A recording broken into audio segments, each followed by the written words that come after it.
Hello friends, welcome to WiFi study changing the way of learning. स्वागत है आप सभी का इंडिया के number 1 study channel WiFi study में।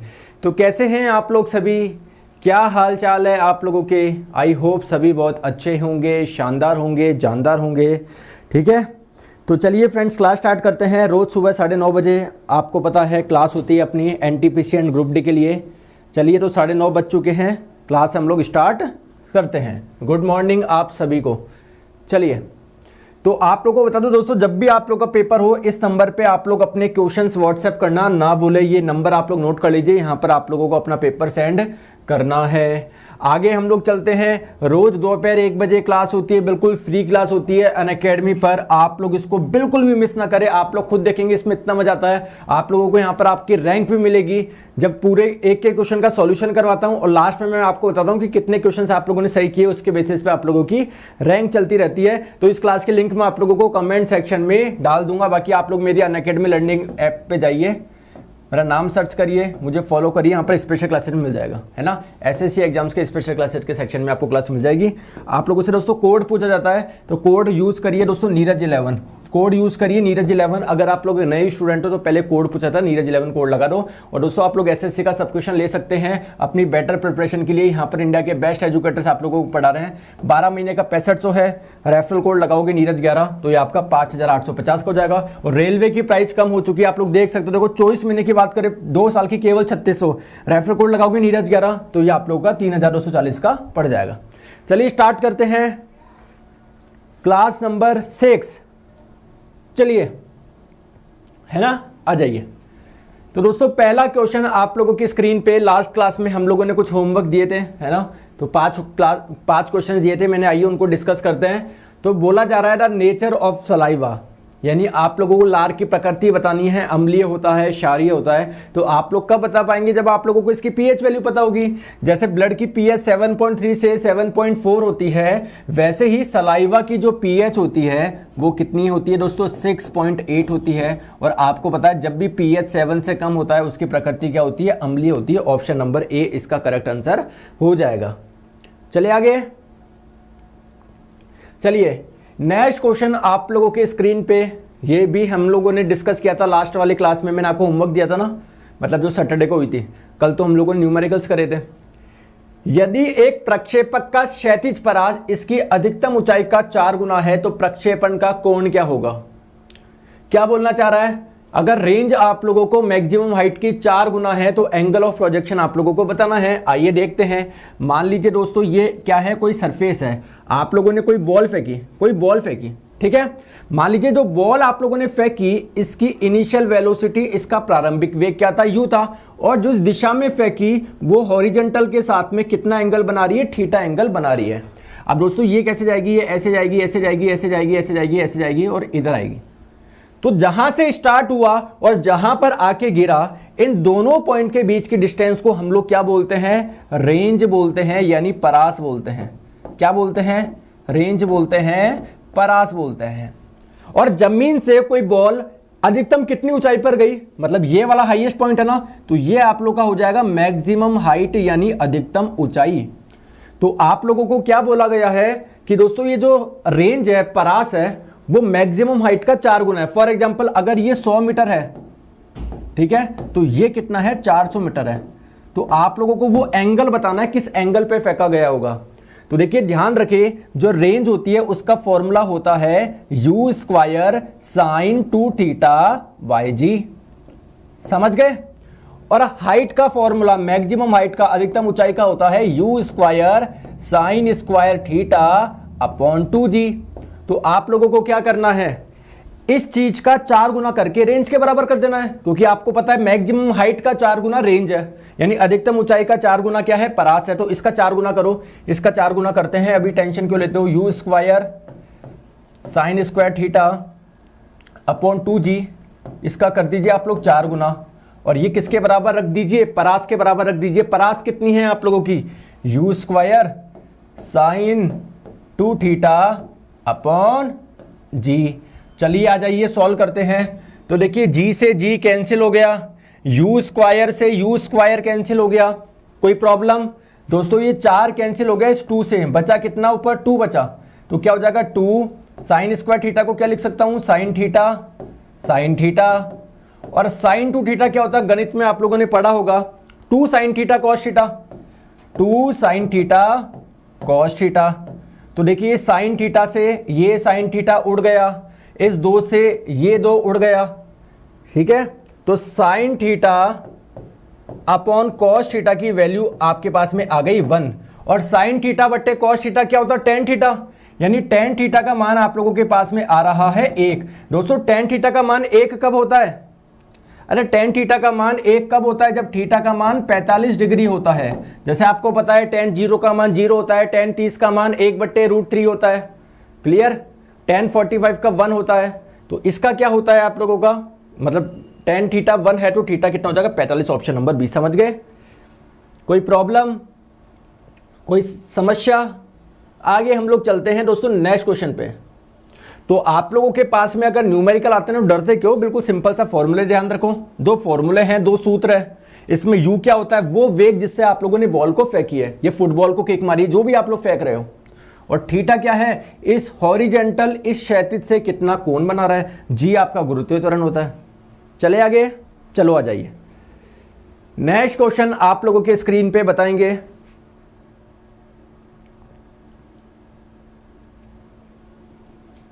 चार किलोग्राम द्रव्यमान वाली किसी वस्तु पर, द्रव्यमान कितना दिया हुआ है दोस्तों, 4 किलोग्राम दिया हुआ है। किसी वस्तु पर बल लगाने से उसका वेग 5 सेकंड में 15 से 25 हो जाता है, ठीक है। ये कोई 4 किलोग्राम की कोई क्या थी, वस्तु थी। ये स्टार्टिंग में इसका वेग कितना था, 15 मीटर पर सेकंड था। आपने इस पे फोर्स लगाया, 15 से कितना हो गया, 25 हो गया। तो कितना फोर्स लगाया आप लोगों ने, तो फोर्स क्या होता है आप लोगों का, मास इंटू एक्सेलरेशन, द्रव्यमान गुना त्वरण। द्रव्यमान दिया हुआ है 4, त्वरण कितना है, त्वरण क्या होता है, वेग में परिवर्तन की दर, यानी वेग में कितना परिवर्तन हुआ बट्टे कितने समय में हुआ। कितना परिवर्तन हुआ, 15 से 25 हो गया, 10 का परिवर्तन हुआ है, कितने समय में हुआ है, 5 सेकंड में हुआ है। तो 10/5 2, और 4 × 2 करोगे तो 8 आपका आंसर हो जाएगा, ऑप्शन नंबर बी। चलो आगे नेक्स्ट क्वेश्चन पे। नेक्स्ट क्वेश्चन आप लोगों की स्क्रीन पे, अभी एनटीपीसी में बहुत ज्यादा आप लोगों से साइंटिफिक नेम पूछे जा रहे हैं, है ना। हवाई जहाज के टायरों में कौन सी गैस होती है दोस्तों, अब नाइट्रोजन गैस यूज होती है। जो अभी रिसेंटली में जो यूज हो रही है वो नाइट्रोजन गैस यूज हो रही है। चलिए, किस पौधे का वैज्ञानिक नाम सोलेनम ट्यूबरोसम है, बताएंगे किस पौधे का नाम है। तो मैं आप लोगों को बता दूं कि दोस्तों जो पोटैटो होता है, आलू होता है, इसका नाम होता है सोलेनम ट्यूबरोसम। अब याद कैसे रखेंगे, तो यहां पर आप लोग आलू देख रहे होंगे और आलू पे दोस्तों कुछ ट्यूब रखी है। ट्यूब आप लोग जानते हो ना, जो आप लोगों के ट्यूब वाले टायर आते थे उसके अंदर दोस्तों टायर के अंदर क्या होती है, ट्यूब ही तो होती है। तो इसको आप लोग कैसे याद रखेंगे, सिंपल सी एक ट्रिक है। इसको आप लोग बोलेंगे आलू पर 16 नम ट्यूब पड़े। नम का मतलब क्या, थोड़ा गीले से। तो आलू पर 16 नम ट्यूब पड़े, तो आलू में कुछ 16 नम करके कुछ आ रहा है, तो दोस्तों याद रखेंगे 16 नम। तो आप लोग एग्जाम में इजीली टिक कर पाएंगे। साथ में एक छोटा सा गिफ्ट और इसके साथ में, आलू का भी ध्यान, ये प्याज का भी ध्यान रखो। प्याज का होता है दोस्तों एलियम सीपा। प्याज का क्या होता है, एलियम सीपा। तो इसकी ट्रिक हो जाएगी, देखिए एल्यूमिनियम बॉक्स में छिपा प्याज, एल्यूमिनियम बॉक्स में छिपा प्याज। तो दोस्तों प्याज आ रहा है और इसमें कुछ एल्यूमिनियम करके आ रहा है, तो देखिए एलियम, और छिपा की जगह सीपा कर देना। तो ये आप लोगों को याद रखने में इजीली रह पाएगा। चलो आगे, चलिए आगे।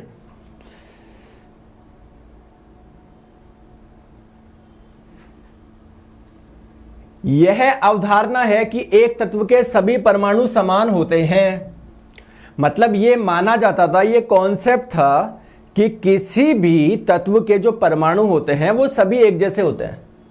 लेकिन ऐसा क्या हमको डिस्कवर हो गया जिसकी वजह से ये कॉन्सेप्ट गलत साबित हो गया। जैसे मैं आप लोगों को बताऊं, मैं कहना क्या चाह रहा हूं आप लोगों से कि देखिए ये आपका कार्बन का क्या है, एटम है। मतलब ये दोस्तों कार्बन का क्या है, रिप्रेजेंटेशन है। आप लोग कार्बन को ऐसे रिप्रेजेंट करते हो। ये क्या बताता है, ये बताता है कि कार्बन के परमाणु में कितने हैं, 6 प्रोटॉन है। प्रोटॉन प्लस न्यूट्रॉन की संख्या कितनी है, 12 है। तो आप लोग उसका क्या बना देते थे, कार्बन का एटम बना देते थे, परमाणु बना देते थे कि न्यूक्लियस में ये होगा, है ना, बाहरी कक्षाओं में इलेक्ट्रॉन होंगे। लेकिन दोस्तों हमको ये लगता था कि कार्बन के जितने भी एटम होंगे सब में ऐसा ही होता होगा। और सिंपल उसमें बताता हूं, जैसे मान लो हाइड्रोजन है, हाइड्रोजन है, तो हाइड्रोजन में दोस्तों इसका परमाणु क्रमांक कितना होता है? एक। परमाणु क्रमांक का मतलब है प्रोटॉन की संख्या एक। जितने प्रोटॉन उतने इलेक्ट्रॉन, प्रोटॉन एक तो इलेक्ट्रॉन भी एक। दोस्तों ऊपर वाला नंबर क्या होता है? Mass number. तो प्रोटॉन प्लस न्यूट्रॉन की संख्या एक है। प्रोटॉन अगर एक होगा तो न्यूट्रॉन कितना होगा? 1 - 1 0। तो आप लोग बोलेंगे हाइड्रोजन का परमाणु कैसा लगता होगा? इसके न्यूक्लियस में, नाभिक में क्या होते हैं? प्रोटॉन और न्यूट्रॉन। तो एक प्रोटॉन है और न्यूट्रॉन कुछ है नहीं, लो भैया एक प्रोटॉन है। और भारी कक्षा में क्या है दोस्तों? इलेक्ट्रॉन घूमते हैं। इलेक्ट्रॉन कितने? एक। तो आप लोगों ने बोला इसका परमाणु ऐसा दिखता होगा।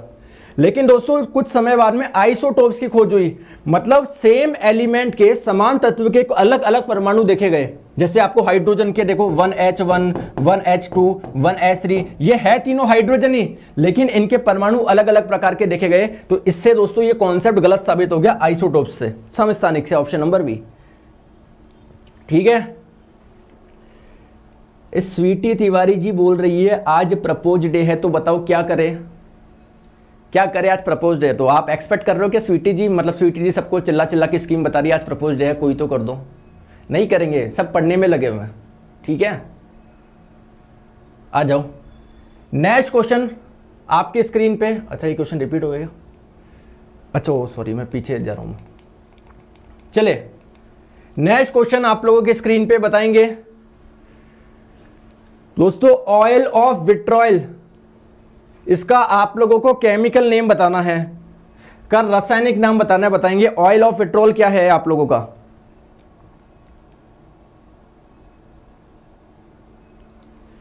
ऑयल ऑफ विट्रॉयल क्या है? तो आपकी जानकारी के लिए बता दूं दोस्तों, जो सल्फ्यूरिक एसिड होता है ना H2SO4, ये आप लोगों का जो सल्फ्यूरिक एसिड होता है, ध्यान से पढ़ेंगे, sulphuric acid also known as oil of vitriol, इसी को ही हम लोग ऑयल ऑफ विट्रॉयल बोलते हैं। तो राइट आंसर आपका ऑप्शन नंबर ए हो जाएगा। चले आगे। नेक्स्ट क्वेश्चन आप लोगों की स्क्रीन पे। पक्षियों के अध्ययन को क्या कहा जाता है?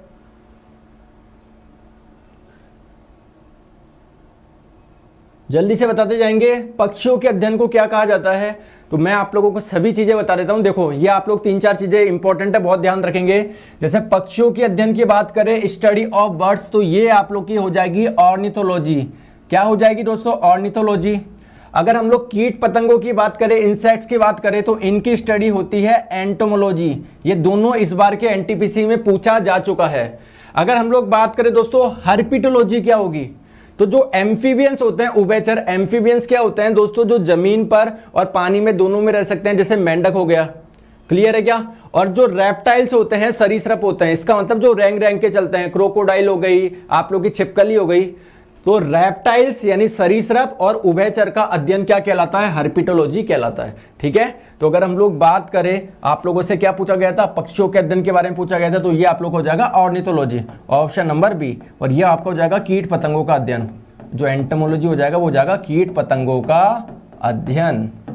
चलिए नेक्स्ट क्वेश्चन आप लोगों की स्क्रीन पे बताएंगे। निम्नलिखित में से कौन सी अक्रिय गैस को आवर्त 5 में रखा गया है? सर हम आंसर दे रहे हैं, कुछ तो बोलिए, बताओ क्या बोले? वेरी गुड, आ जाओ। इसका बताइए, निम्नलिखित में से कौन सी अक्रिय गैस को आवर्त 5 में रखा गया है? आप लोगों को पता है ये पीरियोडिक टेबल है, इसमें जो हॉरिजॉन्टल लाइंस होती है इसको हम लोग बोलते हैं पीरियड यानी आवर्त। कितने पीरियड होते हैं? 7 होते हैं, 1 2 3 4 5 6 7। तो देखो यहां पर पहले आवर्त में क्या होता है आपको पता है दोस्तों, ये जो 18वां ग्रुप होता है इसमें जितनी भी चीजें हैं उनको हम लोग बोलते हैं इनर्ट गैसेस। तो देखो पहले में तो आपका आ जाएगा हीलियम, फिर नियोन, फिर आर्गन, फिर क्रिप्टॉन, फिर जिनॉन। तो पहला, दूसरा, तीसरा, चौथा, पांचवा, 5वें नंबर पे कौन आता है? जिनॉन आता है, ऑप्शन नंबर बी। ठीक है, ये आप लोग देख सकते हो दोस्तों, जिनॉन देख पा रहे हो। फिर इसके बाद में आता है रेडॉन, तो जिनॉन आपका राइट आंसर हो जाएगा। नेक्स्ट क्वेश्चन आप लोगों के स्क्रीन पे आंसर बताएंगे।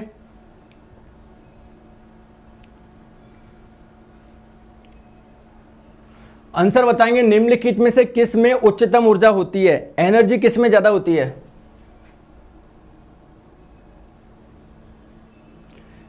ब्लू में होती है, ग्रीन में होती है, रेड में होती है, येलो में होती है? चलो आ जाइए।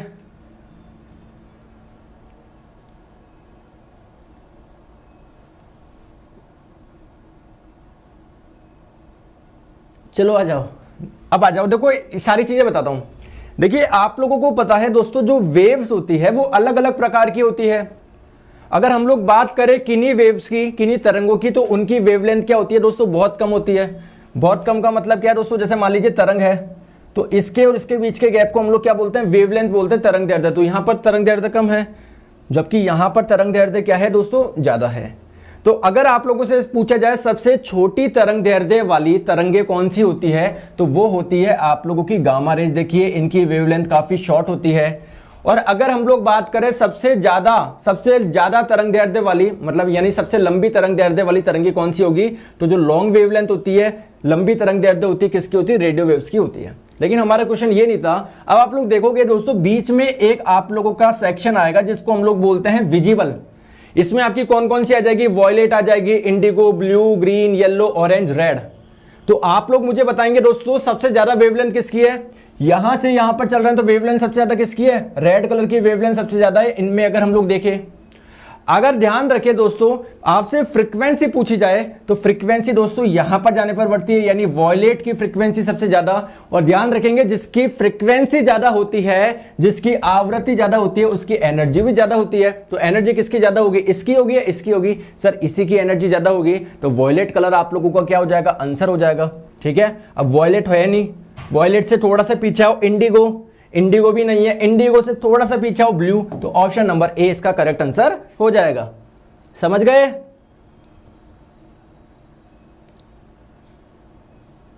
चलो नेक्स्ट क्वेश्चन आप लोगों की स्क्रीन पे बताएंगे जल्दी से।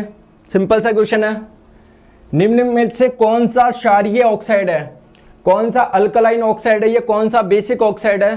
तो आप लोग जानते हैं कि जितने भी आप लोगों के मेटल्स होते हैं, जितने भी धातु होते हैं, तो धातु के ऑक्साइड्स क्या होते हैं? क्षारीय प्रकृति के होते हैं। अब इसमें से आप लोग देखो धातु कौन सा है।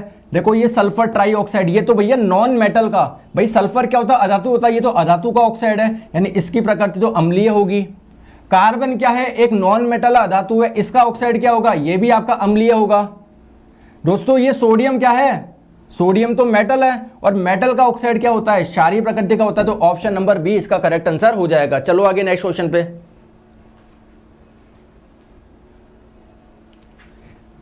रेलगाड़ी जब स्टेशन पर पहुंचती है तो वो अपनी स्वाभाविक ध्वनि आवृत्ति से बढ़ती हुई लगती है, इसका कारण क्या है? तो आप लोग जानते हैं कि जब भी आप लोगों की ट्रेन आती है तो उसका साउंड क्या होता है? ओरिजिनल साउंड से आप लोगों को डिफरेंट सुनाई देता है। तो ये जो इफेक्ट होता है इसको हम लोग बोलते हैं Doppler effect. Option number B, इसको हम लोग क्या बोलते हैं? डॉपलर इफेक्ट बोलते हैं। ठीक है, तो यहां पर आप लोग देख सकते हो कि जब भी कोई सोर्स जहां से साउंड प्रोड्यूस हो रहा है, अगर वो आपकी तरफ आएगा तो आपको हाई फ्रीक्वेंसी का साउंड सुनाई देगा, उच्च आवृत्ति का। और जब ये सोर्स आपसे दूर जाएगा तो आप लोगों को लो फ्रीक्वेंसी का साउंड सुनाई देगा। चलो आगे नेक्स्ट क्वेश्चन आप लोगों की स्क्रीन पे।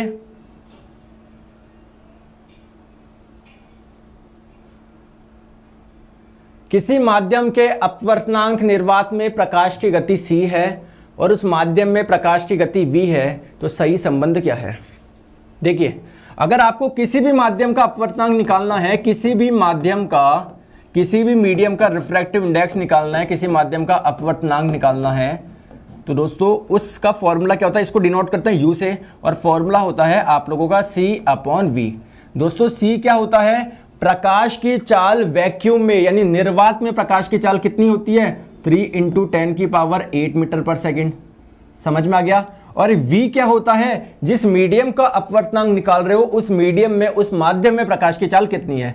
जैसे फॉर में आप लोगों को एग्जांपल के तौर पे बताऊं कि जो ग्लास होता है, कांच, इसमें प्रकाश की चाल कितनी होती है? इसमें प्रकाश की चाल होती है 2 × 10⁸ मीटर पर सेकेंड। तो ग्लास का अपवर्तनांक निकाल के बताओ, तो ग्लास का अपवर्तनांक क्या हो जाएगा? c/v। c क्या होता है? 3 × 10⁸ मीटर पर सेकेंड। और v क्या है? जिस मीडियम का रिफ्रैक्टिव इंडेक्स निकाल रहे हो, जिस माध्यम का अपवर्तनांक निकाल रहे हो, उस माध्यम में प्रकाश की चाल क्या है? तो उस माध्यम में प्रकाश की चाल 2 × 10⁸ है। तो ये कितना हो जाएगा 3/2 1.5 आ जाएगा। तो फॉर्मूला क्या होता है दोस्तों रिफ्रैक्टिव इंडेक्स निकालने का C/V। चले आगे। ओके चलो आ जाओ नेक्स्ट क्वेश्चन आप लोगों की स्क्रीन पे।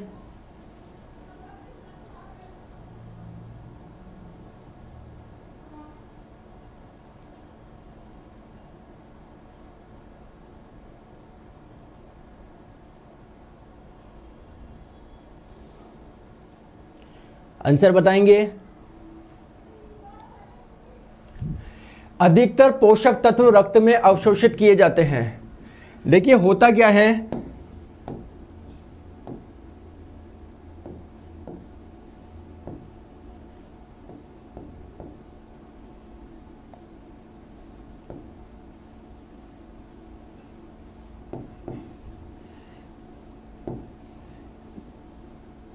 देखो आप जब भोजन लेंगे कहां पर लेंगे, माउथ में जाएगा भोजन इसके बाद में ग्रास नली से होता हुआ स्टमक में जाएगा, स्टमक के बाद में दोस्तों ये छोटी आंत में जाएगा।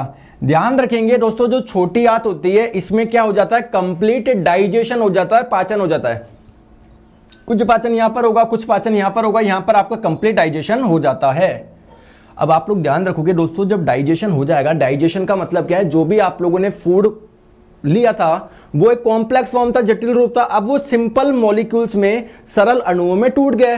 अब आप लोग जैसे मान लो फॉर एग्जांपल कोई है कार्बोहाइड्रेट लिया था वो ग्लूकोज में टूट गया, वो ग्लूकोज यहां से किस में जाएगा, ब्लड में जाएगा ना, तो वो एब्जॉर्ब कहां से होगा दोस्तों, छोटी आंत से होगा या बड़ी आंत से होगा, आप लोगों से क्वेश्चन में ये पूछा गया है। तो मैं आप लोगों को बता देता हूं कि जो एब्जॉर्प्शन होता है वो दो जगह होता है, एक तो स्मॉल इंटेस्टाइन में होता है और एक होता है लार्ज इंटेस्टाइन में, दो जगह होता है। अगर हम लोग आप लोग अगर बात करें कि स्मॉल इंटेस्टाइन में कितना होता है, तो दोस्तों लगभग 90 से 95%, लगभग 90 से 95% होता है छोटी आंत में और 5 से 10% आप लोगों के होता है बड़ी आंत में। तो आप लोगों से पूछे छोटी आंत में क्या क्या चीजें एब्जॉर्ब कर ली जाती है यहां से, जैसे मैंने अभी आप लोगों को बताया, ठीक है समझो। तो यहां से क्या क्या एब्जॉर्ब होगा ब्लड में, यहां से क्या क्या होगा, फिर जो यहां से नहीं हो रहा वो आपका किससे होगा, इसको हम लोग बोलते हैं लार्ज इंटेस्टाइन, तो फिर वो यहां से होगा। तो छोटी आंत से जो एब्जॉर्ब करे जाते हैं क्या क्या, कार्बोहाइड्रेट जो होता है वो आपका छोटी आंत से एब्जॉर्ब होता है, प्रोटीन छोटी आंत से एब्जॉर्ब होता है, फैट छोटी आंत से एब्जॉर्ब होता है। दोस्तों जितने भी मिनरल होते हैं, जैसे आप लोगों का कौन कौन से मिनरल होते हैं, पोटेशियम हो गया, सोडियम हो गया, कैल्शियम हो गया, फास्फोरस हो गया, लेकिन ध्यान रखेंगे सोडियम पोटेशियम कैल्शियम को अलावा जितने भी मिनरल्स होते हैं वो भी यहां पर होता है, जितने भी विटामिन होते हैं वो भी सारे छोटी आंत से ही एब्जॉर्ब होते हैं ब्लड के अंदर, लेकिन ध्यान रखेंगे विटामिन के यहां पर नहीं होता। तो जो बाकी का बच्चा वो कहां पर हो जाएगा, वो आप लोगों के लार्ज इंटेस्टाइन में हो जाएगा। और ध्यान रखेंगे वाटर कहां पर एब्जॉर्ब होता है, वाटर होता है आप लोगों के लार्ज इंटेस्टाइन में। तो आप लोग का इसका आंसर क्या हो जाएगा, स्मॉल इंटेस्टाइन है ना, मैक्सिमम पार्ट कहां पर हो रहा है, small intestine, option number C. चले आगे नेक्स्ट क्वेश्चन आप लोगों की स्क्रीन पे, आंसर आप लोग बताएंगे।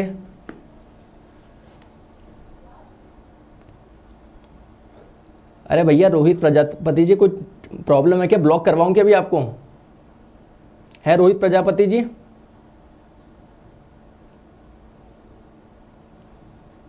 पढ़ाई में तो तुम्हारा ध्यान है नहीं है, फिर ब्लॉक होंगे अगले दिन, फिर अनअकैडमी क्लास पर बोलूँगा सर मुझे यूट्यूब से ब्लॉक कर दिया। एक कल लड़का था वो बोल रहा था सर मुझे ब्लॉक कर दिया, तो मैं बोला हाँ आपने बहुत अच्छे काम कर रहे होंगे, हर क्वेश्चन का जवाब दे रहे होंगे इसलिए आपको ब्लॉक कर दिया वहाँ पर। तो ब्लॉक कर दिया तो फिर इसलिए ब्लॉक करा होगा क्योंकि हरकतें ऐसी थी। आंसर बताओ इनमें से कौन सा आनुवांशिक विकार है, जेनेटिक डिजीज कौन सी है जो आपके पेरेंट्स से आप में आती है, तो ये आप लोग की हो जाएगी दोस्तों थैलीसीमिया, ऑप्शन नंबर सी। देखिए दो डिजीज होती है, एक तो होती है हीमोफीलिया और एक होती है थैलीसीमिया, ये दोनों ही ब्लड से रिलेटेड है। हीमोफीलिया में क्या होता है दोस्तों, ब्लड की क्लॉटिंग नहीं हो पाती, रक्त का थक्का नहीं बनता है, और थैलीसीमिया में क्या होता है, आप लोगों के ब्लड में हीमोग्लोबिन की कमी होती है, हीमोग्लोबिन की कमी, हीमोग्लोबिन बन नहीं पाता है, हीमोग्लोबिन की कमी होती है। ठीक है, तो राइट आंसर आपको हो जाएगा option number C. Next question आप लोगों के स्क्रीन पे, निम्नलिखित में से कौन सा शीत रक्त वाला जानवर है? शीत रक्त दोस्तों कोल्ड ब्लडेड एनिमल्स क्या होते हैं, दो प्रकार के एनिमल्स होते हैं, एक तो होते हैं वार्म ब्लडेड, एक होते हैं आप लोग के कोल्ड ब्लडेड। वार्म ब्लडेड क्या होते हैं, जैसे हम वार्म ब्लडेड है, इसका मतलब हमारी बॉडी का टेम्परेचर बाहर के अकॉर्डिंग चेंज नहीं हो रहा। ऐसा नहीं है बाहर का टेम्परेचर 18 हो गया तो हमारी भी बॉडी का टेम्परेचर 18 हो गया, हमारा तो 37 मेंटेन रहेगा ही। लेकिन जो कोल्ड ब्लडेड होते हैं इनकी बॉडी का टेम्परेचर बाहर के अकॉर्डिंग चेंज हो जाता है, बाहर का ज्यादा तो इनका भी ज्यादा, बाहर का कम तो इनका भी कम। तो कौन कौन से होते हैं कोल्ड ब्लडेड, मैं आप लोगों को बता दूं दोस्तों, जो मछलियां होती है, फिशेज हो गई, मछली हो गई दोस्तों, जो उभयचर हो गए। उभयचर का मतलब क्या है, जैसे आप लोग का फ्रॉग हो गया, मेंढक हो गया, जो पानी और वहां पर दोनों जगह रह सकते हैं, और आप लोग के सरीसृप हो गए, रेप्टाइल्स हो गए, इन सभी में आप लोग के कोल्ड ब्लडेड होता है। तो स्नेक आप लोगों का क्या है, रेप्टाइल है, ऑप्शन नंबर सी। जबकि बात करें दोस्तों जो मैमल्स होते हैं स्तनधारी, उनमें वार्म ब्लडेड होते हैं। हम भी तो मैमल्स हैं, मंकी भी तो मैमल्स है, तो इसमें वार्म ब्लडेड होता है, रैट में वार्म ब्लडेड होता है, वॉल्फ भेड़िए में भी वार्म ब्लडेड होता है। और दोस्तों जो पक्षी होती है ना, पक्षियों में भी वार्म ब्लडेड होता है, ध्यान आप लोग रखेंगे। चलिए आगे, चलिए नेक्स्ट क्वेश्चन आप लोगों की स्क्रीन पे आंसर आप लोग बताएंगे।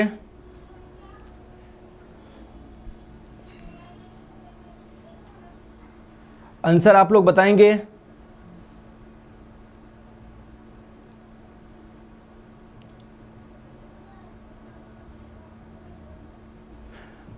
एल्कोहलिक किण्वन बनाया जाता है, मतलब क्या क्वेश्चन में पूछा जा रहा है, थोड़ा सा आपको अजीब सा लग रहा होगा। देखो मतलब इस क्वेश्चन का पूछने का क्या मतलब है, आपको पता है दोस्तों एक प्रोसेस होता है फर्मेंटेशन, जिसको हम लोग हिंदी में बोलते हैं किण्वन। और फर्मेंटेशन के द्वारा क्या बनता है, एल्कोहल बनता है। तो ये जो फर्मेंटेशन प्रोसेस होता है वो किसके द्वारा होता है, ये आप लोगों से पूछा गया है। अब देखिए फर्मेंटेशन होता क्या है, सिंपल सी बात, आप लोग के बड़े मॉलिक्यूल को छोटे मॉलिक्यूल में टूटना, यही आपका फर्मेंटेशन है। और ये कैसे हो सकता है दोस्तों, किसी चीज को सड़ा के, किसी चीज को गला के, तो ये वाला जो प्रोसेस होता है इसको हम लोग बोलते हैं फर्मेंटेशन।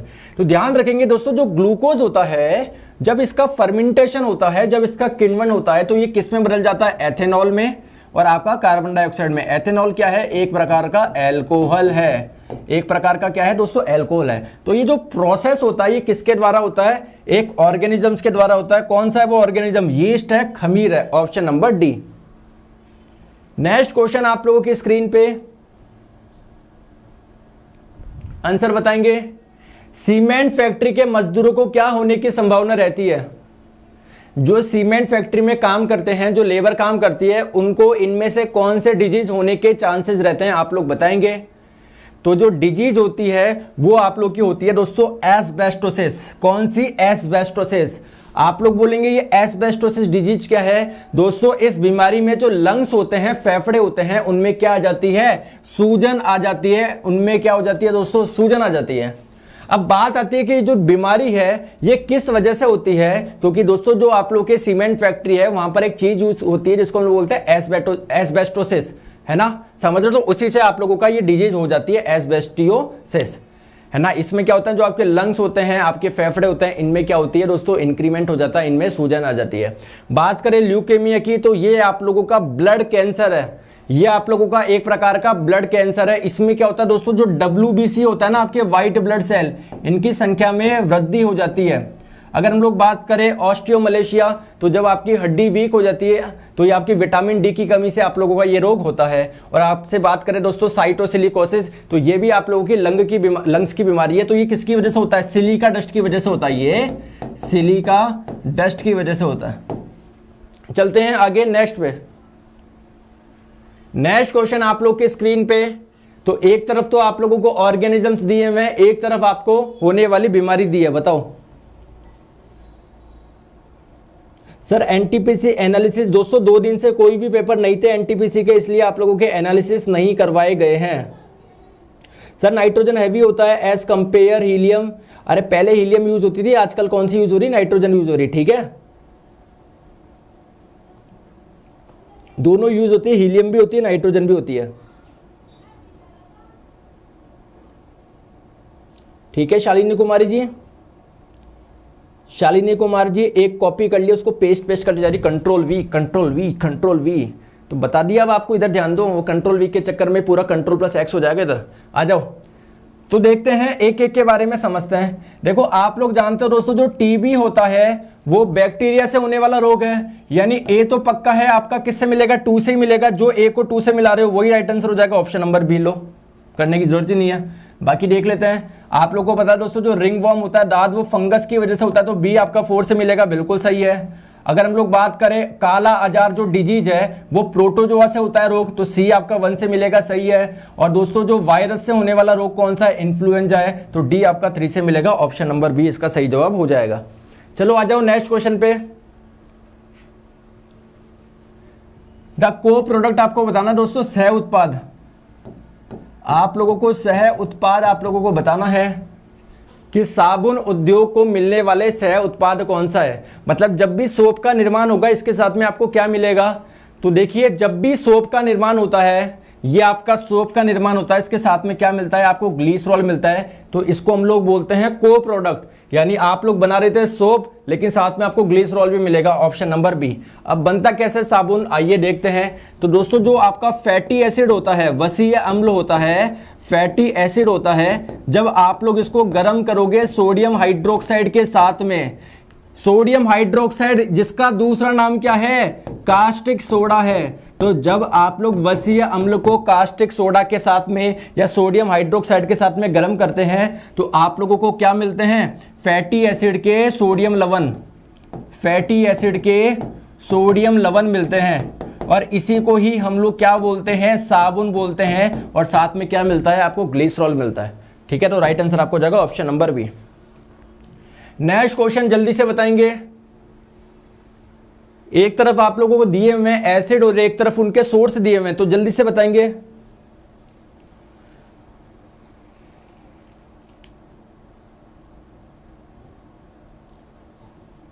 जल्दी से बताएंगे आंसर इसका। तो देखिए आपको पता है जो फॉर्मिक अम्ल होता है ये चींटियों की डंक में पाया जाता है, तो ए आपका कनेक्ट होगा 3 से, ए 3 से कनेक्ट होगा तो ये हो नहीं सकता और ये आपका हो नहीं सकता। बी को चेक करिए दोस्तों, जो सिट्रिक एसिड होता है वो लेमन में होता है, तो बी आप लोग का 1 से सही है। और बात करें टार्ट्रिक एसिड तो ये आप लोग के किस में होता है, इमली में होता है, तो सी आपका किससे कनेक्ट होगा, 2 से कनेक्ट होगा। ये ऑप्शन नंबर आप लोगों का बी बिल्कुल करेक्ट है। ठीक है, चलते हैं आगे नेक्स्ट क्वेश्चन पे, आंसर आप लोग बताएंगे।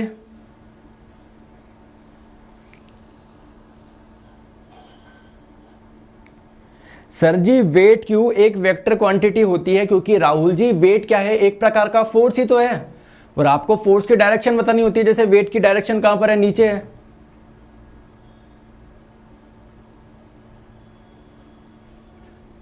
दस मोल जल का द्रव्यमान आप लोगों को बताना है, तो आइए समझते हैं। देखो इधर आओ, तो वाटर का फॉर्मूला क्या होता है, H2O होता है, समझो बात को। आप लोग हाइड्रोजन के बारे में समझते हो क्या, बिल्कुल 1H1, और ऑक्सीजन भी जानते होंगे आप लोग 8O16, तो ये आपका हाइड्रोजन होता है, ये आप लोगों का ऑक्सीजन होता है। दोस्तों ध्यान रखेंगे जो ऊपर वाला नंबर होता है, अगर आप लोग इसके आगे ग्राम लिख दोगे, यानी 1 के आगे अगर आप लोग ग्राम लिख दोगे तो वो क्या बन जाएगा, हाइड्रोजन का मोलर द्रव्यमान बन जाएगा, हाइड्रोजन का मोलर मास बन जाएगा। और इसका मतलब क्या होता है दोस्तों, हाइड्रोजन के 1 मोल का द्रव्यमान, 1 मोल का मतलब क्या होता है 6.023 इंटू 10 की पावर 23। इतने सारे अगर आप लोग एटम लोगे हाइड्रोजन के तो उसका द्रव्यमान क्या आएगा, 1 ग्राम आएगा। सिमिलरली दोस्तों 16 नंबर है, इसके आगे अगर आप लोग ग्राम लिख देते हो तो वो क्या बन जाएगा, ऑक्सीजन का मोलर मास बन जाएगा, मोलर द्रव्यमान बन जाएगा। लेकिन आप लोगों को ना ही ऑक्सीजन का निकालना है ना ही हाइड्रोजन का निकालना है, आप लोगों को तो वाटर का निकालना है। तो वाटर में कितने हो जाएंगे, 2 हाइड्रोजन हो जाएगा, 1 का 1 ग्राम है, 2 हाइड्रोजन का 2 ग्राम। ऑक्सीजन का कितना होता है 16, तो 2 + 16 कितने हो गए दोस्तों, 18 ग्राम हो गया। तो ध्यान रखेंगे 1 मोल वाटर का या 1 मोल जल का द्रव्यमान होता है 18 ग्राम। 1 मोल का कितना होता है, 18 ग्राम होता है। तो 10 मोल का कितना हो जाएगा, 18 × 10 180 ग्राम हो जाएगा, 180 ग्राम, ऑप्शन नंबर बी। ठीक है, ठीक है, चलो आ जाइए नेक्स्ट क्वेश्चन आप लोगों की स्क्रीन पे। किसकी उपस्थिति के कारण चूने का पानी वायु में रखने पर दुधिया हो जाता है। चूने का जो पानी होता है, चूने का पानी का फॉर्मूला क्या होता है, ये इस बार के एनटीपीसी में पूछा गया था कि जो लाइम वाटर होता है, चूने का पानी, इसका फॉर्मूला क्या है, चूने के पानी का फॉर्मूला है CaOH का होल ट्वाइस, जिसको हम लोग बोलते हैं कैल्शियम हाइड्रोक्साइड। तो जब आप लोग इसको खुले में रखोगे तो आपको पता है क्या वहां पर कार्बन डाइऑक्साइड प्रेजेंस रहती है क्या? तो दोस्तों ये आप लोग का कार्बन डाइऑक्साइड के रिएक्शन के साथ में क्या बना लेता है? कैल्शियम कार्बोनेट, जिसकी वजह से दोस्तों ये चूने के पानी का रंग क्या हो जाता है? दुधिया हो जाता है। तो किसकी वजह से हुआ दुधिया? ये कंपाउंड बनने की वजह से। ये कंपाउंड किसकी वजह से बना? इस कार्बन डाइऑक्साइड गैस की वजह से बना। तो ऑप्शन नंबर ए इसका सही जवाब हो जाएगा। ठीक है, चलो आ जाओ। निम्नलिखित में से कौन सी गैस रंगीन होती है? इस बार के एनटीपीसी में भी पूछा गया है, लेकिन पूछा क्या गया है वो भी सुन लो। पूछा यह गया था कि पहले तो आप लोग इसका आंसर बताएंगे, फिर मैं आप लोगों को बताऊंगा क्वेश्चन क्या पूछा गया था।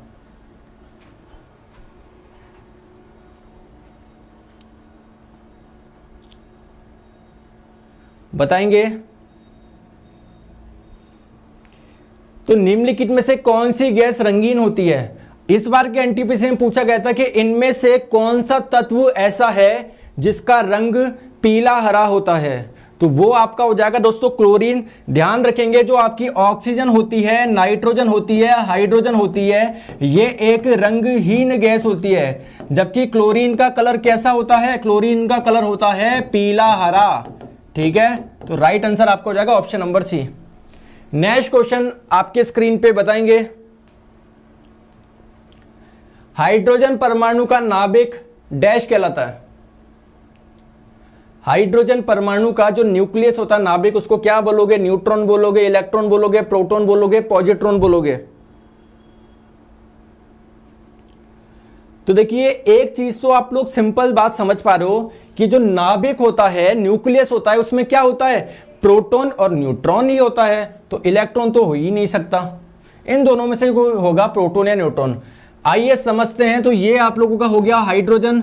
ये नीचे वाला नंबर क्या होता है? एटॉमिक नंबर, परमाणु क्रमांक। परमाणु क्रमांक क्या होता है? प्रोटॉन की संख्या। तो इसमें प्रोटॉन कितने हैं? एक है। अरे ऊपर वाला नंबर क्या होता है? प्रोटॉन प्लस न्यूट्रॉन की संख्या। प्रोटॉन प्लस न्यूट्रॉन की संख्या कितनी है? एक है। तो प्रोटॉन प्लस न्यूट्रॉन की संख्या एक है। अब आप मुझे बताओ न्यूट्रॉन कितने होंगे? तो 1 माइनस पी कितना है? 1। तो न्यूट्रॉन कितने होंगे? 0। और आपको पता है दोस्तों न्यूक्लियस में, नाभिक में प्रोटॉन और न्यूट्रॉन रहता है। न्यूट्रॉन तो कुछ है ही नहीं, सिर्फ और सिर्फ एक प्रोटॉन है। तो इसका न्यूक्लियस क्या है? एक प्रोटॉन ही तो है। Option number C. चलो आगे। नेक्स्ट क्वेश्चन आपके स्क्रीन पे, आंसर आप लोग बताएंगे।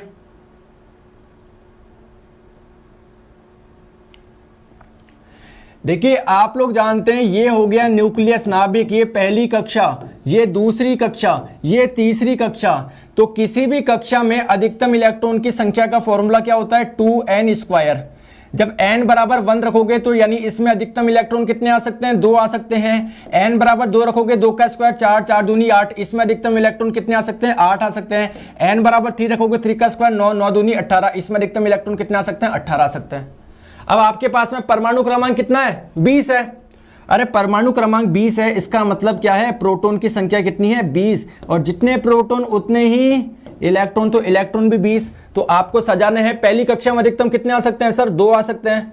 दूसरी कक्षा में अधिकतम कितने आ सकते हैं? 8 आ सकते हैं। तो 2, 8, 10 आ चुके हैं। बचे कितने? 10। तो 10 अगली कक्षा में चले जाएंगे। तीसरी कक्षा की कैपेसिटी 18 है, हम तो फिर भी 10 ही भेज रहे हैं। ठीक है, तो आप करोगे ऐसे और एग्जामिनर करेगा ऐसे। क्यों मेरे दोस्तों? ध्यान रखेंगे बाह्यतम कक्षा की कैपेसिटी कितनी ही क्यों ना हो, चाहे उसकी 18 इलेक्ट्रॉन की हो या कितने भी इलेक्ट्रॉन की हो, बाह्यतम कक्षा में अधिकतम इलेक्ट्रॉन 8 ही रह सकते हैं। 8 से ज्यादा रह ही नहीं सकते।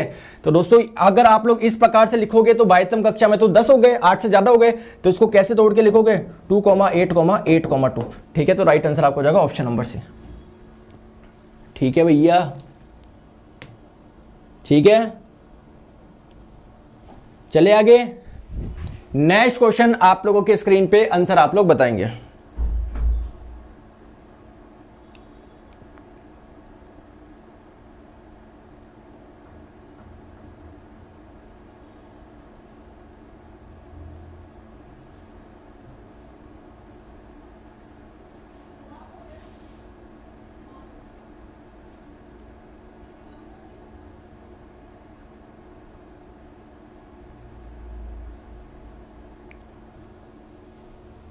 बताएंगे? पीडीएफ मिल जाएगा क्लास के बाद में, आंसर बताएंगे इसका। तो यदि किसी प्रतिरोधक तार को लंबा कर दिया जाए, देखिए मान लीजिए कोई वायर है जिसकी लेंथ कितनी है, L है, इसका रेजिस्टेंस कितना होता है, R is row into L upon A. अगर आप लोग लंबाई बढ़ाओगे तो लेंथ बढ़ेगी, लेंथ बढ़ेगी तो रेजिस्टेंस बढ़ेगा, ऑप्शन नंबर बढ़ता है। इंक्रीजेस कर लो इसको ना, इंक्रीजेस। चलो आगे नेक्स्ट क्वेश्चन, एक बार किसके बराबर है, एक बार किसके बराबर है, ये बार वो वाला नहीं है 8 बजे के बाद वाला जो बोल रहे हो एक बार सर बहुत खुशियों के बराबर है, बताओ जल्दी से। ये बार प्रेशर वाला है, प्रेशर को जो मापते हैं किस में मापते हैं, पास्कल में मापते हैं और बार में भी मापा जाता है। तो ध्यान रखेंगे दोस्तों, 1,00,000 पास्कल जो होता है ये 10⁵ पास्कल होता है, वो किसके बराबर होता है, 1 पास्कल 1 बार के बराबर होता है। तो राइट आंसर आपका हो जाएगा option number C. Hydraulic press में किसका उपयोग होता है, हाइड्रोलिक प्रेस में किसका उपयोग होता है,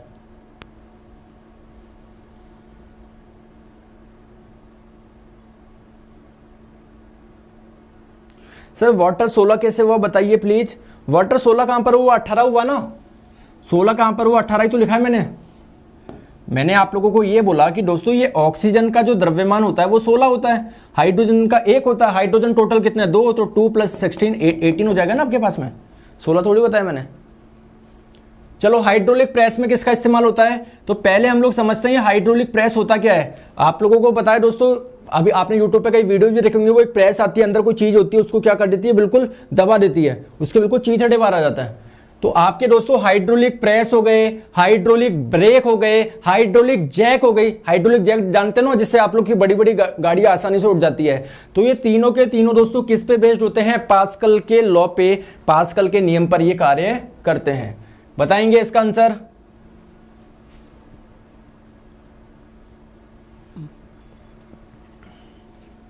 पानी की टंकी ऊपर से देखने पर कम गहराई दिखने का कारण क्या है। जैसे आप लोग देखें भी, स्विमिंग पूल को भी आप लोग देखेंगे कभी, तो आप लोग को लगता है बहुत कम गहराई है, जब लेकिन आप उसमें उतरोगे तब आप लोग को पता पड़ता है नहीं यार ये कुछ ज़्यादा गहरा है। तो या फिर आप लोगों को स्विमिंग पूल में मैं कोई सिक्का पटकूं और सिक्का आपको ऊपर उठा हुआ दिखाई देगा, या किसी आप लोग पानी के कंटेनर में कोई छड़ डालो तो छड़ आपको मुड़ी हुई नजर आएगी। इन सबका कारण क्या होता है दोस्तों, रिफ्रैक्शन यानी अपवर्तन, ऑप्शन नंबर डी।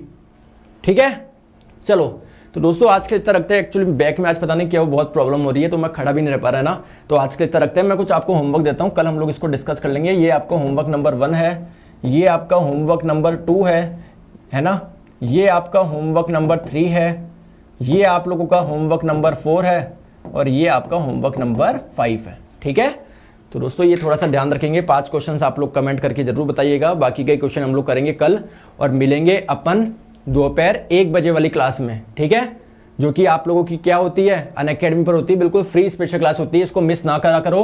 उसके लिंक मैं आप लोगों को कमेंट सेक्शन में दे दूंगा। ठीक है,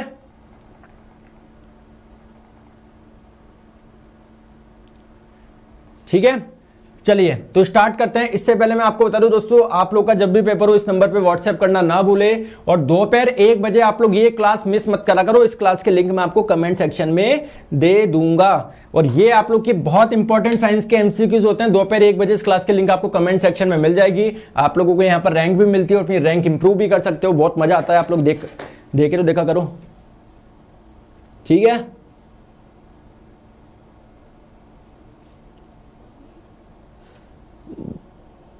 और पढ़ाओ, मजा नहीं आया तो और आप पढ़ो। और बताइए,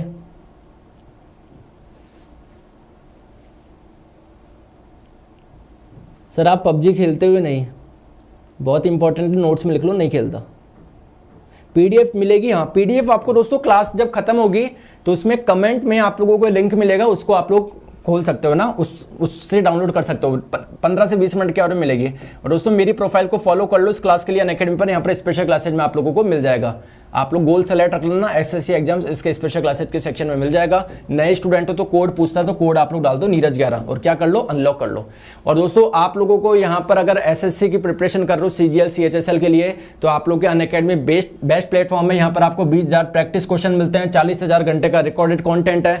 मतलब आप लोगों को कोर्स को खत्म होने का इंतजार नहीं करना है, जो कोर्स हो चुके हैं वो भी आपको मिल जाएंगे। और सारे कोर्स जितने भी कोर्स चल रहे हैं, मैथ्स का, रीजनिंग का, सभी फैकल्टी के कोर्स मिल जाएंगे। तो एसएससी एग्जाम्स का गेट सब्सक्रिप्शन करें।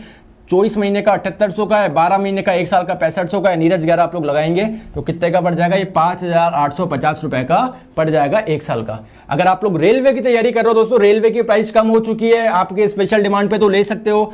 24 महीने का 2 साल का सिर्फ और सिर्फ 3600 का रेफरल कोड लगाओगे नीरज 11 तो ये आपका कितने का पड़ जाएगा, 3,240 रुपए का पड़ जाएगा। ठीक है, हाँ इन्वायरमेंट के क्वेश्चन कल करा देंगे ना, कल इन्वायरमेंट के क्वेश्चन भी लेंगे, कल इन्वायरमेंट के क्वेश्चन लेंगे, सब तरह के क्वेश्चन लेंगे, टेंशन मत लो। समझ गए बात को? चलिए दोस्तों, thank you so much, take care, bye bye, मिलते हैं दोपहर 1 बजे वाली क्लास में।